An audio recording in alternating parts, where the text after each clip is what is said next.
for president in 2021, Museveni and his thugs denied their crimes. They killed our people and denied it. They tortured people and denied it. They raided our houses and denied it. General Museveni has been a smart dictator because he puts on a suit, goes to the West and to the UN, speaks very nicely about democracy and human rights, but realistically, he does not mean any of those. He talks about our so-called Human Rights Commission in Uganda, but the same person closed the UN Human Rights Office in Uganda 2 years ago because they dared to question him about his atrocities. Now that is how he has been able to maintain a facade of democracy for 40 years and counting. But now Museveni is 83 years old, and his 51-year-old son, Muhoozi Kainerugaba, commands our military, the Uganda People's Defense Forces, more like Uganda's defense against its own people. And he's effectively in charge. Unlike his father, Muhoozi does not play the role of a good dictator.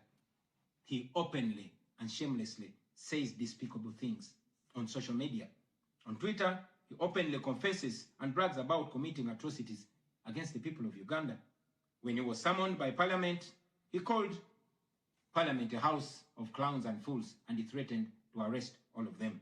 He describes judges of the Supreme Court of Uganda as clowns in wigs, and he has threatened to crush all journalists that dare to criticize his actions. In April last year, he abducted, detained, and tortured my close friend and bodyguard called Eddie Sebufu, also known as Eddie Mutwe.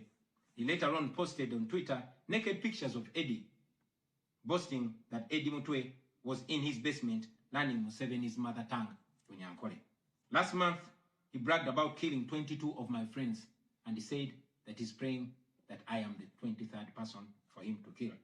In other words, Museveni and his son no longer fear international retaliation for their crimes. They've been so emboldened by your lack of action.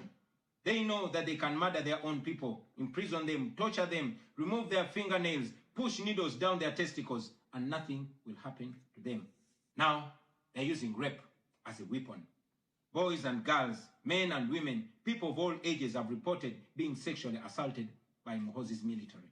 And it's not rare. The majority of the people that they capture and unlawfully imprison have reported being raped, whether men or women. It is no longer possible, ladies and gentlemen, for the international community to deny Museveni's violence and atrocities. It's all over social media. And today, I am talking about it to you. Now, this is our call to action.